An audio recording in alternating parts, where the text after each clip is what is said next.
jamaah lin nisa ya. Hukum sholat jamaah perempuan di masjid. Kenapa kita bahas ini para jamaah? Karena kita lihat jamaah kita, terutama sekali yang dari Indonesia ya, kalau mereka pergi umroh atau haji itu luar biasa, itu rajin sekali sholat jamaah ke Masjidil Haram maupun Masjid Nabawi. Itu jamaahnya ke masjid ramenya luar biasa. Tapi pas giliran udah pulang ke Indonesia, jamaah perempuan jarang jamaah di masjid. Nah ini itu apa itu faktornya? Apakah faktor malas atau faktor pemahaman ya? Karena ada yang mengatakan ya tidak bagus sholat di masjid jamaah bagi perempuan. Itu sebabnya kita akan bahas sekarang. Atau giliran pada bulan puasa, bulan Ramadan, itu biasa jamaah ibu-ibu banyak yang tarawih di masjid. Tapi pas selesai udah Ramadan, itu sholat jamaahnya hilang. Nah ini faktornya apa? Ini apakah faktor pemahaman atau memang faktor daripada ya malas? Nah ini yang kita akan bahas pada kesempatan yang sangat mulia ini ya. Nah bagaimana pendapat para ulama? Fa inda Syafi'iyah wal Hanabilah, menurut ulama-ulama yang bermazhab Syafi'i dan mazhab Hambali, latarnya agak gelap ya. Yusannu lahul jamaah, nah disunatkan jamaah. Ini menurut mazhab Syafi'i sendiri, Syafi'iyah, kemudian mazhab Hambali juga. Yusannu lahunal jamaah, disunatkan bagi mereka itu untuk berjamaah. Berarti laki maupun perempuan sama-sama disunatkan untuk berjamaah. Nah ini dalam mazhab Syafi'i dan mazhab Hambali. Cuma munfaridatin anir rijal. Nah ini syarat disunatkannya mereka itu harus terpisah dari laki-laki. Nah, dalam mazhab Syafi'i dan mazhab Hambali, perempuan itu tetap disunatkan untuk berjamaah dengan syarat munfaridat anir rijal, yaitu terpisah dari laki-laki. Nah, sekarang udah alhamdulillah di Indonesia udah ya bisa dikatakan hampir rata-rata di setiap masjid itu laki dan perempuan sudah terpisah ya. Berarti tetap disunahkan jadinya. Kan kasihan sekali kalau perempuan sholatnya di rumah terus dapat seperti orang sholat satu sholat, sementara kalau di masjid dia itu dapat 27 kayak orang yang sholat 27 kali. Dalilnya mana? Ini katanya sawaun ammahunna rajulun amim aw imra'atun, baik diimami oleh laki-laki maupun perempuan. Pokoknya intinya perempuan tetap disunatkan untuk sholat jamaah, yang penting terpisah dengan laki-laki, baik yang menjadi imamnya itu adalah rajul laki-laki aw imra'atun atau sesama perempuannya. Nanti kita di mazhab yang berikutnya ada pendapat yang mengatakan perempuan tidak boleh jadi imam ya, walaupun sesama perempuannya. Oh dalilnya mana? Oh dalilnya adalah waqad amaron Nabi sallallahu alaihi wasallam Umma Warokoh.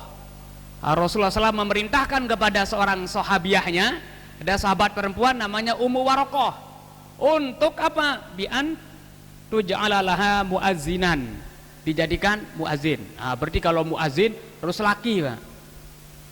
Jangan sampai perempuannya muazzin, apalagi masjid terus perempuan azan.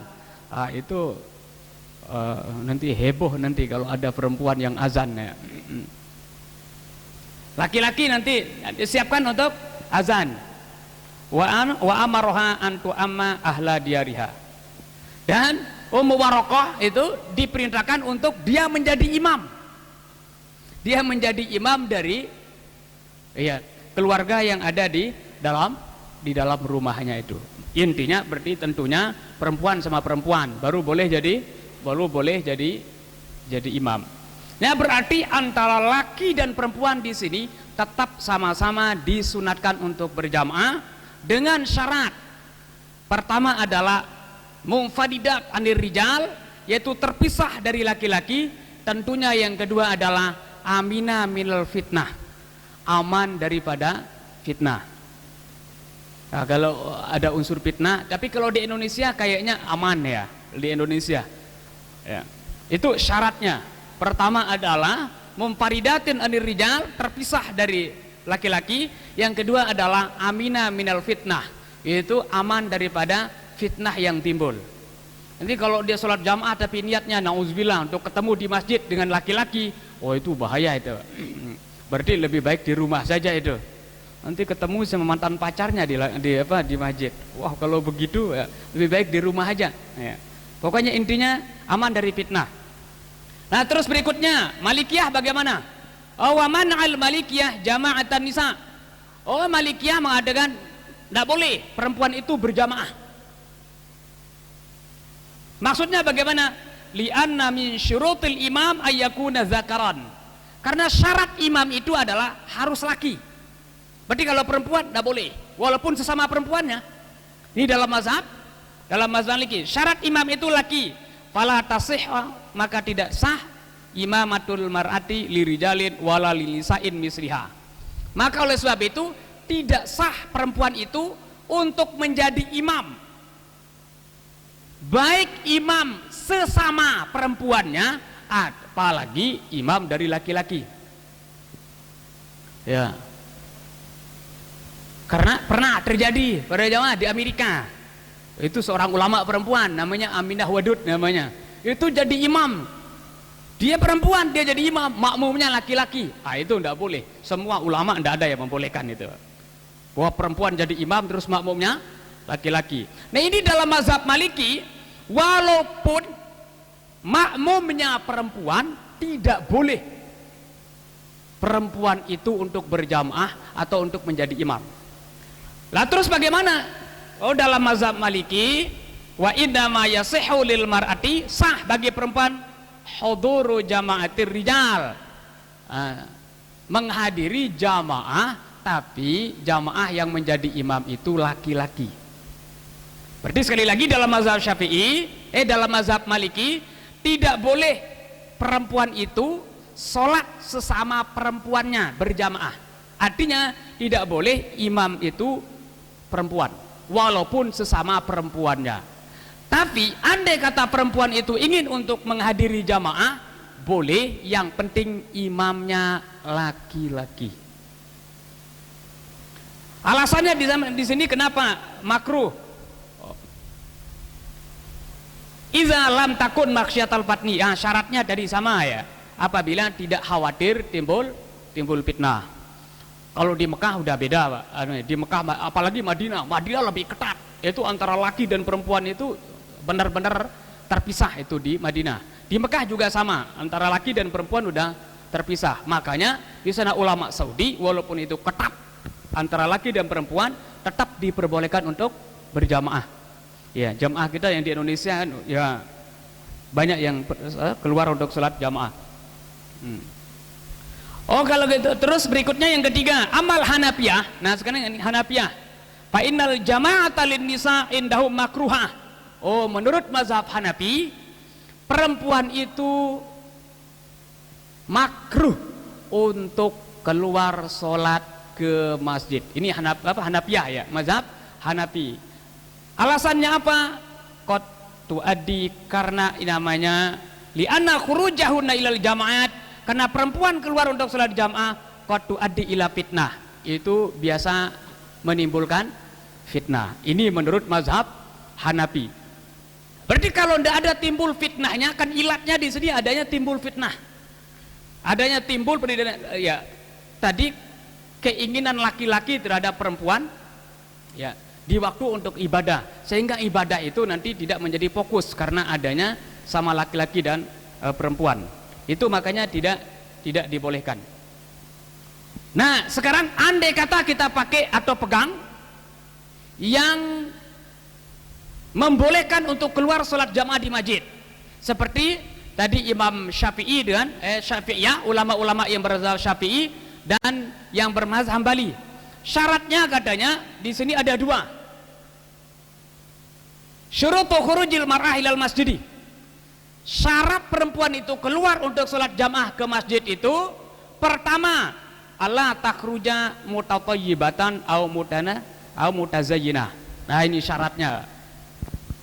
Syarat perempuan itu keluar untuk sholat jamaah ke masjid itu adalah jangan keluar pakai minyak wangi. Kalau ada waktu kita akan bahas nanti setelah ini bagaimana perempuan atau hukum perempuan keluar pakai minyak wangi. Minyak wangi itu maksudnya parfum lah secara intinya ya, pakai parfum. Nah, di sini mengatakan ya, ini secara garis besar dulu. Nanti kita akan bahas bagaimana perbedaan pendapat ulama tentang perempuan pakai minyak wangi atau parfum. Allah takhruja mutatayyibatan au mutazayyinah. Jangan keluar dalam keadaan pakai minyak wangi atau parfum yang baunya sangat menyengat. Terus yang kedua syaratnya apa? Antakhruja ilal masjidi bi izni zaujiha. Keluar ke masjid itu dengan izin daripada suaminya. Nah, itu syarat yang kedua itu. Berarti kalau tidak diizinkan oleh suaminya, berarti tidak boleh keluar. Kenapa tidak diizinkan? Ya tadi itu dikhawatirkan. Ya, keluarnya ya. Nasallallahu alafiyah ya. Mungkin ketemu sama laki-laki lain. Kan ada laki-laki pencemburu anunya itu. Apalagi terus DKM, kedua DKM-nya itu misalnya mantan pacar daripada istrinya. Lah terus keluar ke masjid. Ah, ini bermasalah itu. Suami berhak untuk melarang. Suaminya, istrinya minta izin. Saya mau keluar jamaah ke masjid katanya. Tidak boleh, kata apa? Kata suami. Kenapa tidak boleh? Ah, kamu nanti ketemu di sana di masjid katanya. Oh, kalau gitu perempuan tidak boleh keluar. Berarti kekuasaan di sini ada di laki-laki. Kalau laki-laki mengizinkan, oke gitu. Kalau enggak, berarti perempuan tetap di rumah saja. Gitu. Yang paling bagus sebenarnya kan sama-sama keluar ya. Antara laki dan perempuan, anak-anaknya ikut keluar ke masjid kan semakin bagus itu. Ya, kita lanjut. Nah, sekarang dalil masing-masing ya. Mana dalil yang mengatakan adillah Allah takhruja mutayyibatan mutazayyinah. Dalil yang mengatakan bahwa tidak boleh perempuan itu keluar sholat jamaah dalam keadaan mutatayyibah, pakai minyak wangi. Dalilnya an Abi Hurairah radhiyallahu anhu qala Rasulullah sallallahu ayyuma muratin asobat bukhoran. Siapa saja di antara perempuan yang menggunakan minyak wangi, fala tashhadna ma'dal isya al-akhirah, maka jangan dia itu menghadiri untuk sholat bersama kami sholat isya yang terakhir. Sholat isya yang terakhir maksudnya adalah ya sholat isya. Maghrib dengan isya itu namanya isya'ain. Maghrib itu disebut isya juga, kan isya itu artinya itu gelap. Nah, kemudian setelah itu sholat isya, namanya isya'ain. Berarti isya yang terakhir yang mana? Isya yang terakhir ya setelah maghrib. Isya yang kita kenal istilah isya itu. Nah, ini dilarang oleh Rasulullah SAW itu untuk menggunakan minyak wangi kalau mau menghadiri sholat.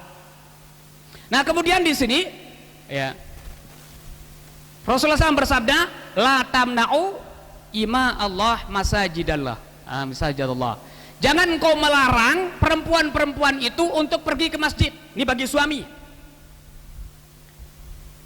Rasulullah SAW menjelaskan melarang suami juga untuk menahan istrinya untuk sholat di masjid. Berarti kalau istrinya minta izin ke masjid berarti harus diizinkan, kira-kira begitu. Tapi syaratnya apa? Syaratnya adalah walakin liyakhrujna wa hunna tafilatun. Akan tetapi perempuan itu di saat keluarnya itu harus tafilat, jangan pakai minyak wangi yang berlebihan. Ya mungkin kalau sekarang pakai Rexona aja lah, adalah untuk menghilangkan bau. Kalau ndak pakai minyak wangi itu ndak pakai Rexona juga, repot juga itu para jamaah.